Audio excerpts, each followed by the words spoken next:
CP Rai ji, मैं शुरुआत आपसे करना चाहूंगा कि सुप्रीम कोर्ट को ये दखल क्यों देना पड़ा, क्यों कहना पड़ा कि नेता प्रतिपक्ष को लाइए, सुप्रीम कोर्ट के चीफ जस्टिस को लाइए। आखिर चुनाव आयोग के ऊपर ऐसे कौन कौन से सवाल खड़े हो रहे थे जिससे देश के लोगों का भरोसा कम हो रहा था? आप देख ही रहे हैं कि चुनाव आयोग को लोगों ने केचुआ कहना शुरू कर दिया और तमाम मुद्दों पर चुनाव आयोग बहुत ही विवादास्पद फैसले करता रहा है।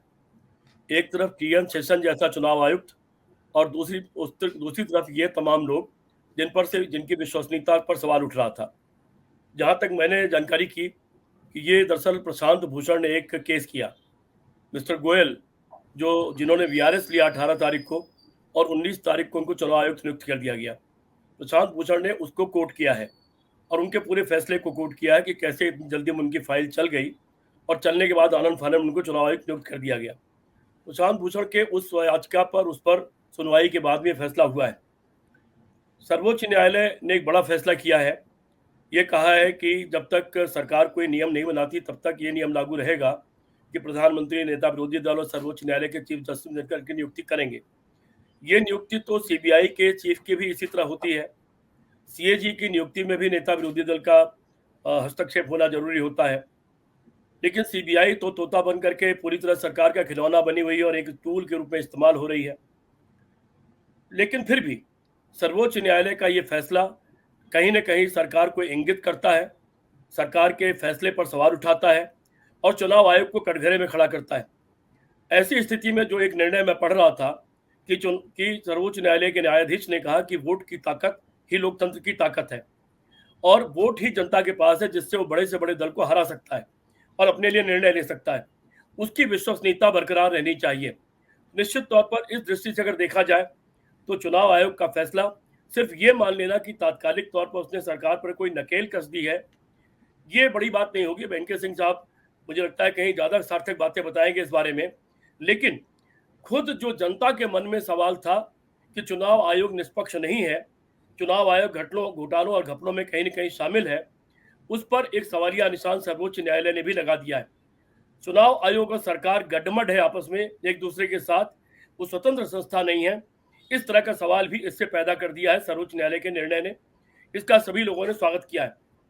सत्ता पक्ष की तरफ से मैंने इस पर अभी तक किसी का बयान पढ़ा नहीं जब से मैं इसको देख रहा था। मैं एक बात जरूर बताना चाहता हूं दर्शकों को, क्योंकि आपके लाखों दर्शक हैं और यहाँ दोनों हमारे विद्वान साथी इनके सिंह जी भाई हैं, शीतल भी हमारे भाई हैं और बहुत पुराने साथी हैं। अमेरिका में जो चुनाव होता है सिंह साहब, आपको पता ही होगा, वहां कोई चुनाव आयोग नहीं होता है। वहां जो सेक्रेटरी ऑफ स्टेट होता है, यानी गृह मंत्री समझ लीजिए एक तरह से, जब चुनाव आयोग होता है तो वही चुनाव आयोग बन जाता है, वो चाहे जिस पार्टी का हो।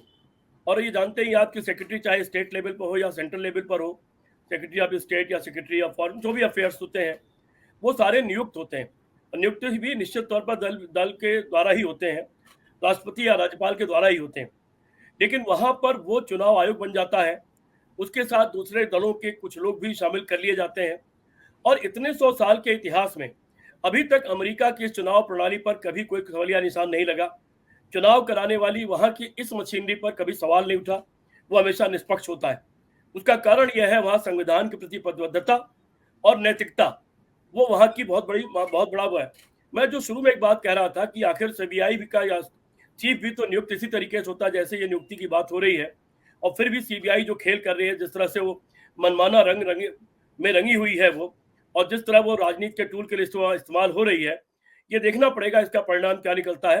पर फिर भी एक नई शुरुआत हुई है, एक नई बहस इसके बहाने शुरू हुई है और कुछ नए सवाल खड़े हुए हैं। सीपी राय जी, जो एनके सिंह जी ने जिक्र किया, ये देश कहाँ जा रहा है? हमारे भरोसे खत्म हो रहे हैं। एक पुस्तक मेला में, एक बुक स्टॉल पे वाकई में एक बहुत अच्छा शब्द यूज किया सिंह सर ने कि हम पुस्तक मेला में पवित्र भाव के साथ जाते हैं। किताबें हमारी जिंदगी की सबसे अच्छी दोस्त होती हैं और कहा भी गया कि किताबों से अच्छा कोई दोस्त नहीं होता। ज्ञान से ज्यादा भंडार कुछ होता, प्यारा भंडार कुछ होता नहीं है। ज्ञान जितना लोगे उतना कम होगा।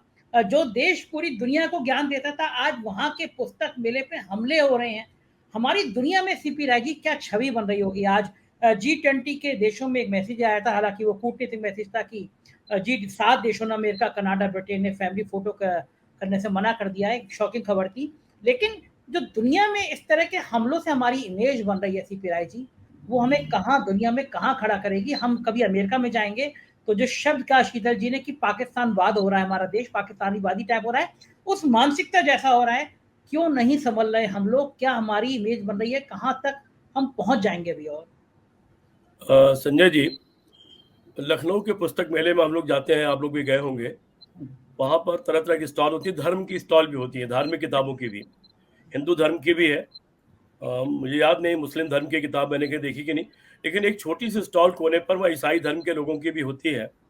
और वहां कोई एक आदमी वो लेकर के खड़ा रहता है बाइबल, आप लेना चाहें लें तो वो आप फ्री में दे देता है, और न लेना चाहें न लें, कोई जबरदस्ती किसी को नहीं देता। वो खैर अपनी जगह अलग चीज है।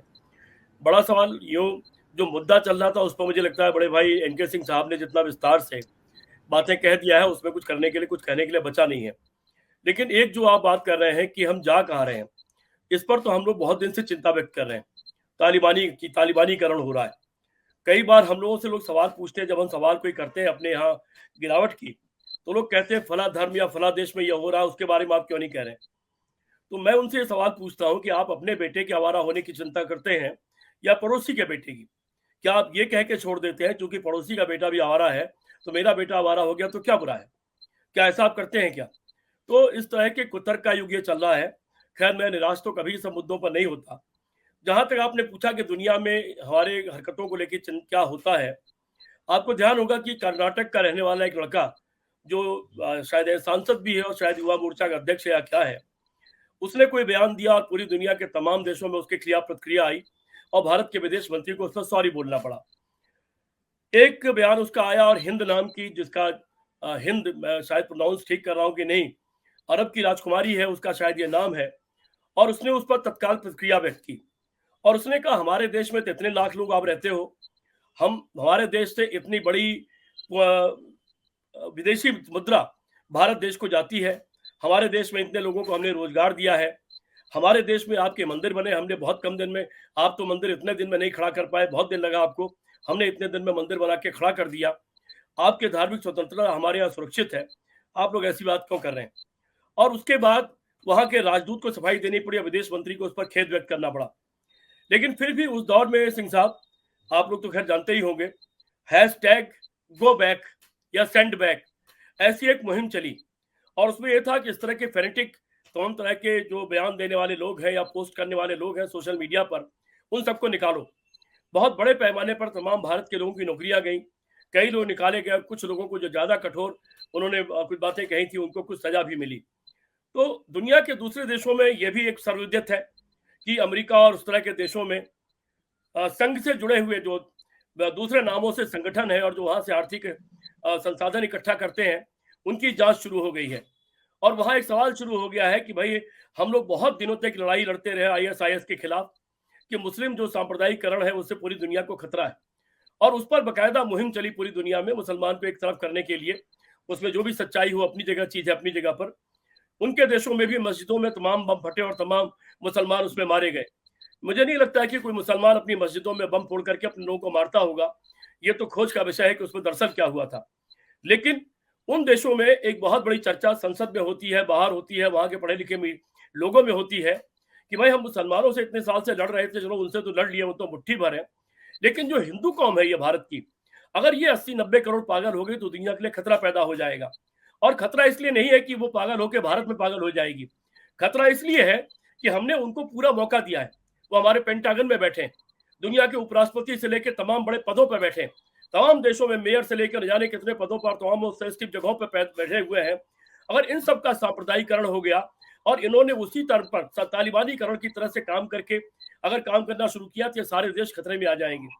और ये एक बड़ी बहस, जिसमें ठीक है भारत में चर्चा अभी बड़े पैमाने पर नहीं हो पा रही है, लेकिन ये एक बड़ी बहस मेरे जैसे लोगों की जानकारी में है जो दुनिया के तमाम देशों में हो रही है। इसके प्रति मेरे जैसे लोग बेचैन है, सिंह साहब जैसे लोग बेचैन होंगे, निश्चित तौर पर शीतल जी बेचैन होंगे कि ये हमारे लिए कहीं ना कहीं बड़े क्षरण का युग है। ऐसा ना हो कि इसके परिणाम स्वरूप हमारे जो करोड़ों लोग दुनिया के तमाम देशों में हैं, हमारी इंटर में पढ़ने वाली लड़की ऑस्ट्रेलिया में आज के कुछ साल पहले मेयर हो जाती, क्योंकि वहां छात्र संघ का एक प्रतिनिधि होता है। हमारे लोग उप प्रधानमंत्री से लेकर जाने क्या क्या हो जाते हैं और राष्ट्रपति प्रधानमंत्री तो कई जगह बनकर बैठे हुए हैं। ऐसा ना हो कि हमारे खिलाफ वही मुहिम शुरू हो जाए, उसी तरह का माहौल बन जाए जो पिछले दिनों मुसलमानों के खिलाफ था पूरी दुनिया में, और उसके खिलाफ एक जो प्रतिक्रिया हो रही थी, और उनको लगता था, उनको देखते ही तमाम लोग अलग तरह की प्रतिक्रियाएं व्यक्त करते थे, वो हमारे देश का सबसे बड़ा दुर्भाग्य का दिन होगा और वो हमारे देश के लिए काला दिन होगा। लेकिन मैं उम्मीद भी करता हूं, क्योंकि इतिहास पढ़ा है मैंने, 150 साल का कंसिलियर मूवमेंट मुझे मालूम है, राजा और पोप की लड़ाई मुझे मालूम है, गोरे और कालों की लड़ाई मुझे मालूम है। इतने सालों बाद जाके काला राष्ट्रपति हो पाया, महिला आप जी वहां राष्ट्रपति नहीं बन पाई।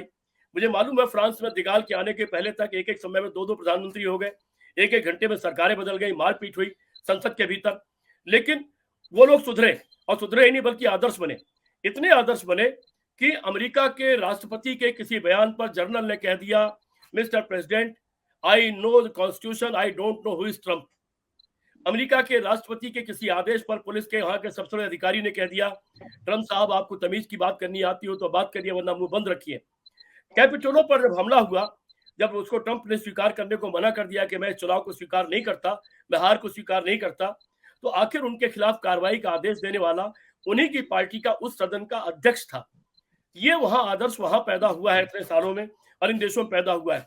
मैं उम्मीद करता हूं कि अगर उन देशों में 150-150 साल लग गए तो हम शायद बहुत जल्दी सीख रहे हैं, भुगत रहे हैं, समझ रहे हैं, लेकिन सीख भी रहे हैं। और मैं आशावादी हूं कि शायद ये दौर जो गिरावट का दौर आया है, चरित्रहीनता का दौर आया है, भ्रष्टाचार का दौर आया है, और अति निम्न स्तर पर जाने का दौर आया है, भाषा की निम्न स्तर, कर्म का निम्न स्तर, फैसलों का निम्न स्तर, निश्चित तौर पर हम उससे भी बहुत जल्दी उबर जाएंगे। भारत बहुत सारी मुसीबतों से उबरा है, मैं उम्मीद करता हूं हम इससे उबर जाएंगे और हमको वो बुरा दिन देखने को नहीं मिलेगा।